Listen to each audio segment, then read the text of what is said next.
और इसी तरह सुश्री ममता बनर्जी जो कर रही हैं बंगाल में, वो सब आपके सामने है। इंडी अलायंस की पार्टनर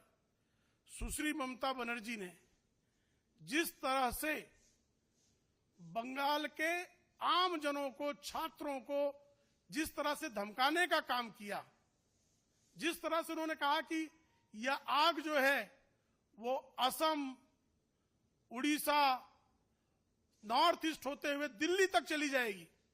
और जो छात्र प्रदर्शन कर रहे थे उनको धमकाया गया कि आपका पासपोर्ट और वीजा नहीं बनेगा।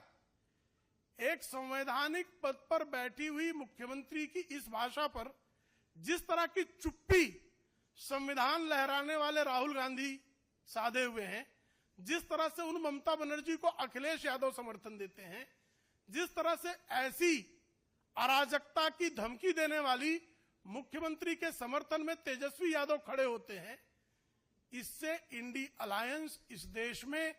किस तरह से आग लगाने का इरादा रखता है। याद रहे, श्रीमान राहुल गांधी पहले ही इस देश में आग लगाने की धमकी दे चुके हैं। चुनाव के समय परिणाम आने के पहले समाजवादी पार्टी के अखिलेश यादव भी इस देश में आग लगाने की धमकी दे चुके हैं। तो ये इंडी अलायंस के नेता भ्रष्टाचारियों को बचाने के लिए, व्यभिचारियों को बचाने के लिए, बलात्कारियों को बचाने के लिए इस देश को बारंबार आग के हवाले करने की जो बात कर रहे हैं, वो निश्चित तौर पर यह दिखा रहा है कि टुकड़े टुकड़े गैंग इनके भीतर जो है बहुत भली भांति प्रवेश कर चुका है। इसलिए जो है वो इस तरह की बातें बार बार कर रहे हैं।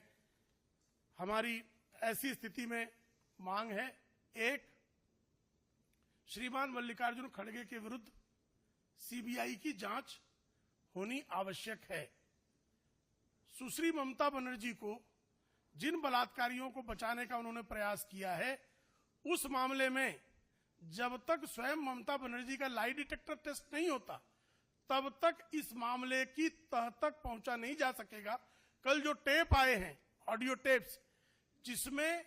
बलात्कार पीड़िता के परिजनों को अस्पताल के एक अधिकारी द्वारा किए गए फोन में किस तरह से झूठ बोला गया, वो सिद्ध हुआ है। तो निश्चित तौर पर एक अस्पताल की असिस्टेंट सुपरिंटेंडेंट ने यह फोन किसी बड़े अधिकारी के कहने पर किया होगा, किसी सरकार के बड़े रसूखदार व्यक्ति के करने पर किया होगा।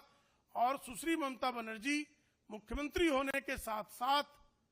वह राज्य की स्वास्थ्य मंत्री भी हैं, और जिस तरह से उन्होंने आनन फानन में उस कॉलेज के प्रिंसिपल को पदोन्नति जैसा कार्य किया, अच्छी जगह ट्रांसफर करके, उससे यह आशंका दृढ़ होती है। और जिस तरह से सुप्रीम कोर्ट की अवमानना करने का काम तेलंगाना के मुख्यमंत्री ने किया है, समग्र कांग्रेस पार्टी को इस देश की संवैधानिक संस्थाओं से माफी मांगना आवश्यक है।